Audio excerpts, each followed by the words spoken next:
Hey guys, we Hi. we are back.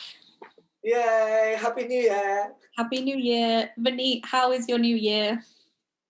I mean, being inside, watching fireworks on the TV pretty much by myself. Yeah, party, right? But isn't it amazing that everything was just suddenly fixed as soon as it became 2021 and COVID's Oh my over? god. We can go outside Like again. the pandemic? What's that? I haven't heard of it. We're still on Zoom for fun. Oh boy. How was your New Year? My New Year was good. I watched the fireworks from my balcony, which was very nice. A lot of people out on their balconies yelling "fuck 2020," which was a lot of fun. Oh my god. Um, but yeah, so the channel is back. We took a bit of a month break because Vinny and I were exhausted. We both did a lot of work last year. And, the world fell apart in that time. And as we mentioned on our Twitter, we haven't mentioned here, the rollout of our videos are going to be a lot slower now. We're only going to be putting out a video a month because we found that we weren't able to keep up with the recording schedule, mainly just because we're just like, we are depressed. So we're gonna keep things slower, and we're gonna try and make sure that we're still delivering the same level of content. If we record a massive video, maybe you will get to that month, but we'll see how it goes. Yeah, not to ruin the movie magic for you guys, but when Vinny and I could film in person, we would film like 2 or 3 episodes all in one go and just, change what we were wearing for each one, which made it a lot easier to roll out more content because we were filming in blocks rather than one at a time. Whereas Zoom fatigue, I would say, makes it a lot harder to film like 2 or 3 episodes in one go over Zoom. Yeah, like I don't know about anyone else, but all of those like Zoom events you're planning, I have not attended any for Yeah. a very long time because I could not bear being on Zoom anymore. Like Don't even say the word Zoom quiz to me. I don't want to hear it. I have not attended a single Zoom quiz because I was of the idea of I've never attended your quiz in person. Why am I now going to attend it online? This sounds so much worse. Like Exactly. it's all the awful part of the quiz without any of the fun socializing. Like Yeah. I've seen so many memes about kind of lockdown free, which is what London is in now. That's just like, I can't make more banana bread. I can't make more sourdough. I've done every puzzle. Like, what do we do now? oh god, I can't bear it. I can't bear it. So, today, I think we're going to talk a little bit about my book, which is now on pre sale, and also maybe a little bit about Vaneet's book, which is still a work in progress, but is very exciting. Yes. Just Focusing kind of definitely on your book. This is your first interview slash advertising opportunity for your book. Let's plug. Yes, I will put multiple links down below. You can get it on the Waterstones website, the Foyles website, WH Smith. You can get it on Amazon if you want to, but like Jeffy Bezos doesn't need more of your money. You can get it from bookstore.org, which is the one where you buy it and then the money goes to like a local bookstore. So yeah, I'll put links to all of that below. Yeah, so that was going to be my first question. Do you want to tell us what your book is called, when it's going to be out, and maybe just like a quick, maybe the blurb, if you know what the blurb is yet? I actually don't know the blurb by heart. So the book is called, by the way, The Ultimate Bisexual Guide to Life. It is on pre-sale, like I said, but physical copies, they will be available in June for Pride Month. So yeah, the book is kind of aimed at young people, but I think it would be a good read for anyone who's looking to learn more about bisexuality and just broaden their mind a bit. So what kind of topics do you cover in your book? So it's kind of an introduction. It's kind of the book that I wish I had read when I was a teenager. I think I've mentioned on this channel a few times that I came out at 14 and I was like the first person out of my friends and one of the first people in my school to come out, and there was like zero information available. There was like one pamphlet on being gay that you could get from the local doctor's surgery, and like bisexuality and transgender, what are they? No one knew. And so I got a lot of my information from the internet, which is good, but a lot of it was wrong. Like Tumblr, not the best place to learn about your identity. A lot of misinformation, a lot of angry rad femmes telling you to die. Remember that? Honestly, like, anytime I used Tumblr, I was like, wow, no one actually speaks to each other. And then I just went off the platform entirely. Mm-hmm. Which is why I use Twitter now, an alternative hellscape. Yeah, they still just tell you to die, but just you can't be anonymous as easily. Exactly. So the book is split into 10 chapters, and each chapter is a question that I have come across frequently as like an activist and an advocate and someone who spends a lot of time in like the bi community and the bi scene. So the first question is, am I bisexual? Uh, which is a big question, which unfortunately I can't answer. I wish I could answer that for everyone. But that chapter is just like giving, like a definition of bisexual, biromantic, and then some other words people use like queer. And then it goes all the way through to like how long has bisexuality been around, which gives an overview of bi history, which is my personal favorite chapter. I loved researching and reading about bi history. I think if you want to feel like more connected to the bi community, reading about bi history is just so wholesome. And then kind of covers like what is biphobia, what is bi-erasure. It covers like what if you have a gender preference. Also, does bisexuality enforce a gender binary? That's one of the chapters. The answer is no, but you should read why. So yeah, it's just all kind of questions that I've come across on a regular basis, talking to people about bisexuality and using that to kind of discuss it in a more broad sense. My next question was actually going to be, what was your favorite chapter to write? But I guess you covered that. I don't know if you want to go into any more about bi history.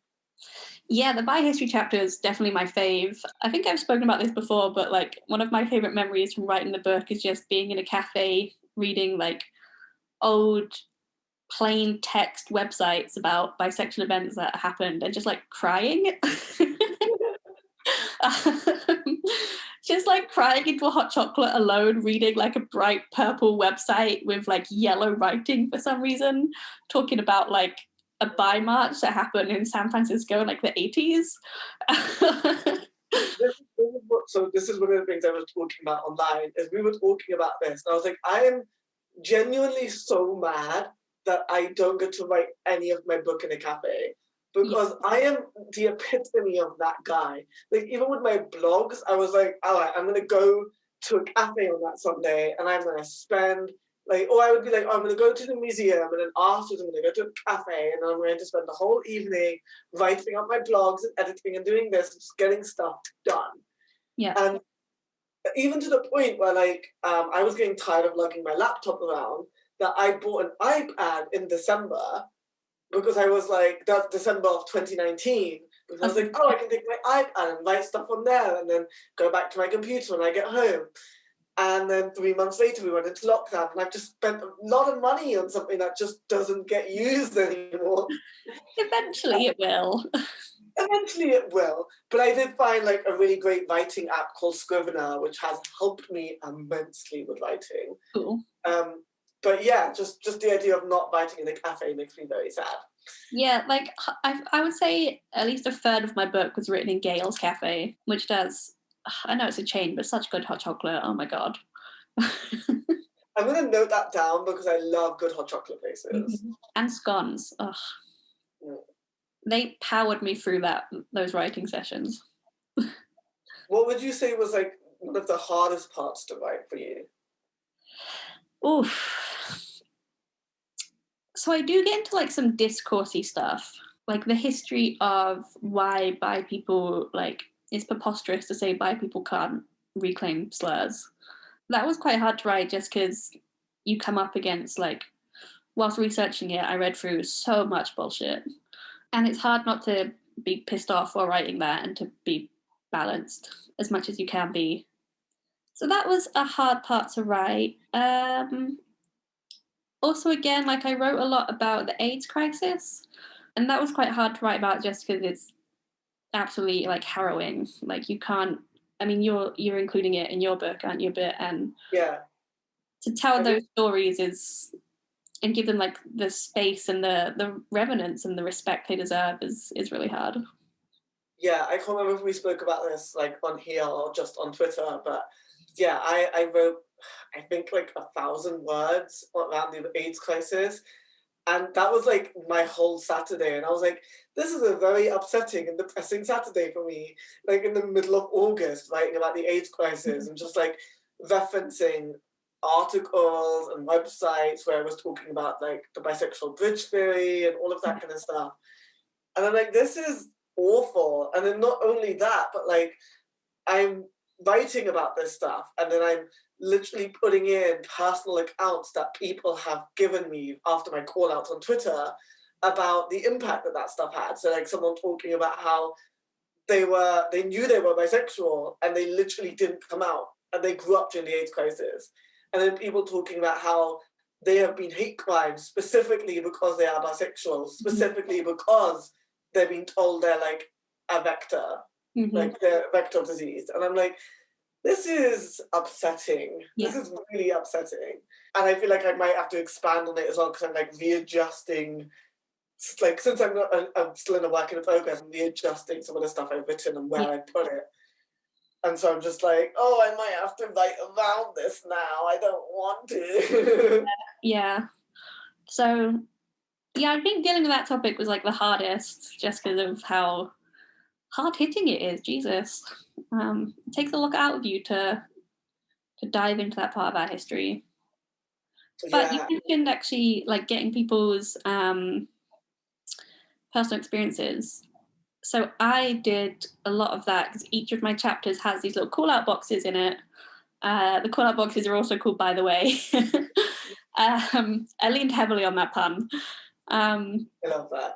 And yeah, people shared their experiences with me of like coming out, of realizing they're bi, of kind of like their gender expression, of like their experiences in the bi community, of like their favorite moment in bi history.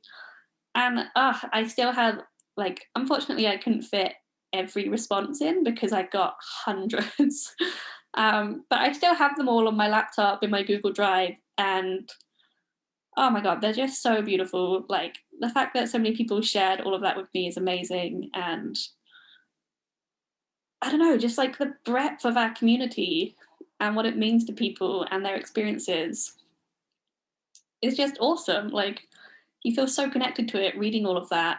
And but also really sad that like our community gets erased so much and that those stories aren't told or shared. Yeah.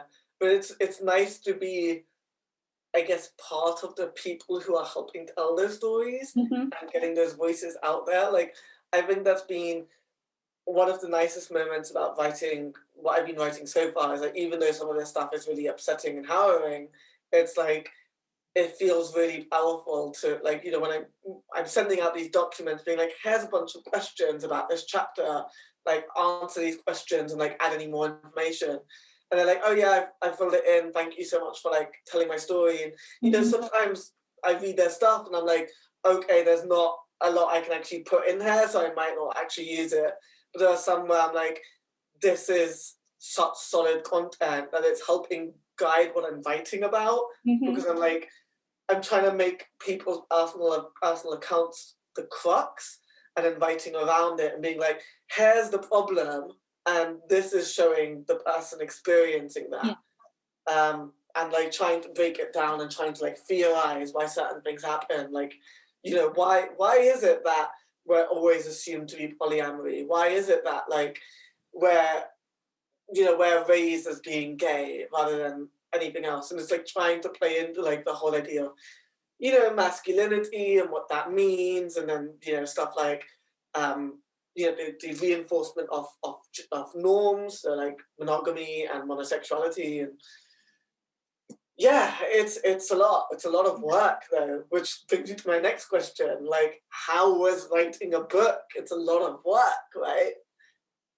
It is, but I loved every minute of it. Like it was so much work. It was so hard. I don't want to downplay that. Like when I look back at where my mental health was in, especially like after the last 6 months writing it, trash, ruined, absolute garbage, on fire. Like, not just because of the book, because of multiple things, but like having a full-time job and then writing a book, which is another full-time job. And then I was also doing like a load of activism, like I was doing this, but also BSN, but also like in 2019 organizing stuff for Pride. Like, I destroyed my mental well-being. I shouldn't laugh. It was really bad. Um, but despite that, it was like the most awesome experience of my life so far. And like, I hope so much that I get to do it again and like write another book, because I've always wanted to be a writer, like since I was very little. I just loved it. I don't know. I loved the research. My like favorite activity, even now, is just to like sit on my laptop in the evenings with like a glass of white wine and read like some fucking study into something, you know? Like, I'm working on a new project at the moment about how women get radicalized into the alt-right. And so I'm just spending my evenings with wine, just like reading some UN report, just like, even though it's horrible. um, so yeah, it's really hard work.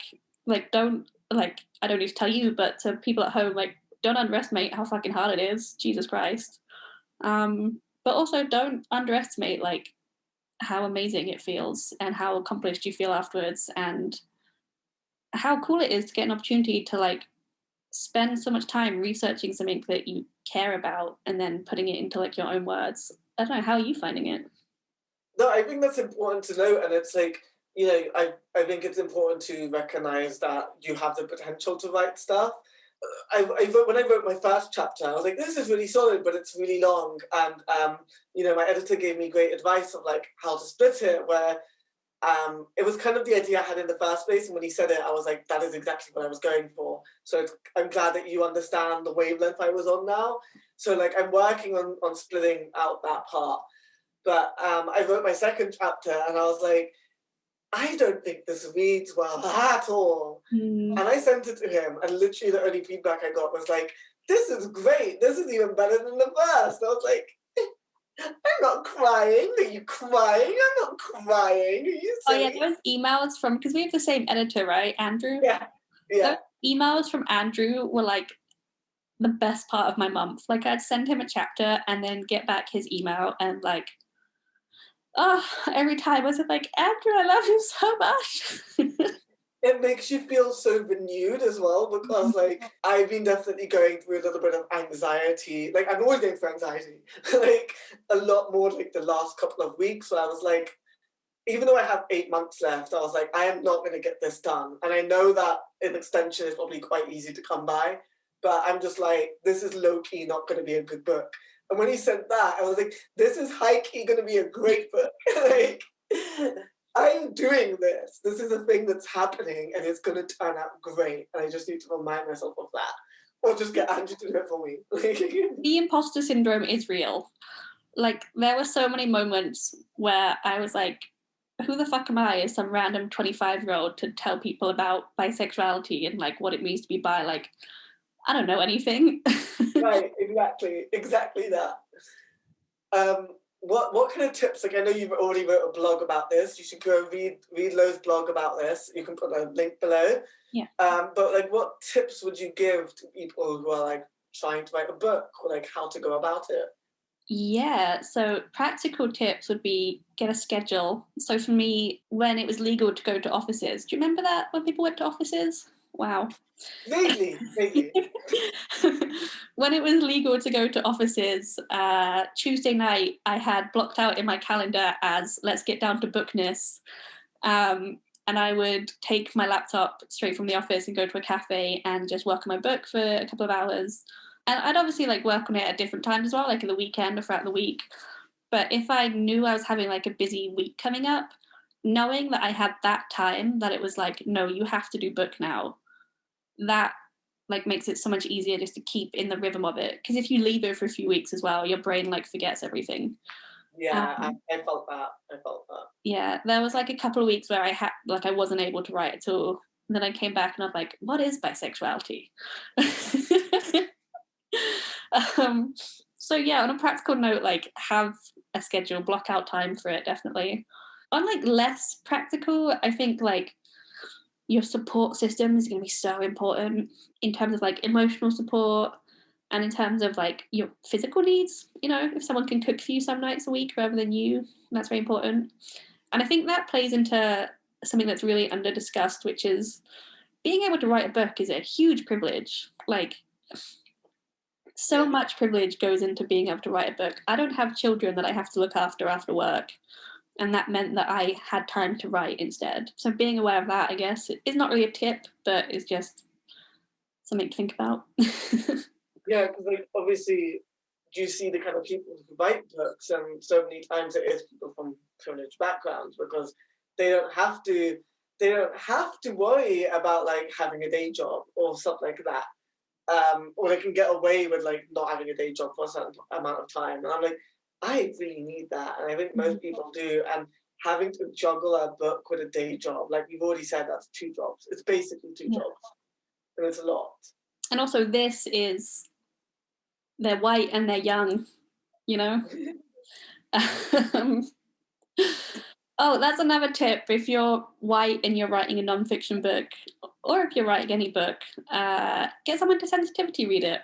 The amazing Maz Hedgehog sensitivity read mine and gave me a really cool perspective, of like as a woman of color, because as a white woman, I have a lot of blind spots still. No matter how much like reading and learning I do, I'm never gonna fully understand. Yeah, asking someone to sensitivity read it to make sure that those blind spots weren't black holes or weren't big problems was really important. And you don't want to be contributing to like queer theory, and bisexual theory is already very white. And I didn't want to be adding to that as much as I maybe would have been if Maz hadn't sensitivity read it. Yeah, no, that's definitely a really good point. Did you use any, like, I don't know where you wrote most of your book. Did you use any, like, writing tools or anything? So I wrote everything on Google Docs. Because I'm dyslexic, I use Grammarly as well for everything. Which I don't know if you were in the thread, but we were talking about how Grammarly used to hyphenate bisexual. Yes, I saw that, which I didn't know, and then I think they've changed it now. Yeah, they have. Yeah. Absolute nightmare for me though. Like every time it just being like, did you mean? And I'm like, no, I did not. But Grammarly is helpful if, like me, you're not very good at spelling. Oh, and keep on top of admin. Oh my God, I did not do that. And it was a nightmare. I don't know how you're finding like keeping on top of that. When I sent my first chapter over, he was like, oh, have you sent out the consent forms? I was like, no, I'm going to do that. And I'm trying to, like, every time I finish a chapter now, I'm going to go through all the people, like, get all the emails as I'm writing. So, like, every single time I'm like, oh, I'm including something they said, put their email somewhere. And when it gets to the end of it, just BCC all of them and be like, hey, here's your consent form, please sign this. I'm also trying to keep on top of references, so I did it with my current chapter that I just sent him. That actually just reminded me I need to email him back and be like, were the references okay? Because my worry was that I'm just not referencing correctly. But if the references are okay, then I'm going to have to comb through the other 2 chapters and like put all the references in and then send that over and be like, how does these ones look? Because I'm just worried I'll mess up referencing. My references were all wrong for all 10 chapters. It turns out when you reference something from a written source, from a book, you have to put the page number in. And I didn't do that for any of them. And so I had to go back through 10 chapters worth of references and find the page numbers. It was a nightmare. The thing I'm struggling with at the moment is like when I'm referencing a paper, which is technically referencing another paper, and I'm like, is it okay to just reference the one I'm looking at because they're not quoting that, they're just saying that's where they've gained their information from, but I can't find that paper because God forbid papers are accessible. Oh yeah, that also a nightmare. Everything behind a paywall. And I have used, like, before anyone is like, use the unpaywall stuff, I have. Yeah. But like every single time I find a useful paper, it's on T and F online, that website, and none of their papers are available outside of paywall. And I'm like, how, please someone, like, give me access to TNF. Like, please, I have never heard of this fucking website before. Oh yeah, actually another tip is have a friend who's doing a PhD and has access to the logins through their university and is willing to give you their university login so that you can access academic papers. Oh, and like one of them, I found like a PDF of the paper, but I don't know which reference to put down because it's like, do I put the reference from when it was in this big paper? Do I put it in the reference when it was published in this one? Like, I'm just so confused. I'm just like, is that okay? So yeah, it's referencing is not fun. I do not like it. Right, maybe I think I want to write a fiction book next because I probably won't have to reference that. So I was actually going to ask, what is next for you? What do you want to write next? Yeah, so I've had like a break from doing too much like activism and writing stuff for like a couple of months because I really needed it. Right now I'm working on a podcast which is about women and the alt-right and kind of how women get radicalized and the role they play. So I'm hoping that's going to be out by like spring. I'm also bringing my blog back, which some people might have already seen. I'm going to be posting like at least one blog a month. And I'm finishing off my fiction. I have a fiction manuscript that is like 80% done. And it's like a YA, and all the characters are queer because of course they are. So yeah, it's like a queer dystopian YA that I'm hoping to finish and get an agent for this year, which would be really cool. Fingers crossed. So if you're an agent watching this, hi. One of the writing tools I was actually going to mention was, I mentioned it earlier, but Scrivener, like it does have a price tag. I think you can like say I'm a student and they don't check it if you really need it discounted. They also do discounts like during NaNoWriMo and stuff, which is when I actually bought it. But it's so handy because what I've been doing is every single time I write something, I try and segment it. So you can like write everything in like individual text blocks.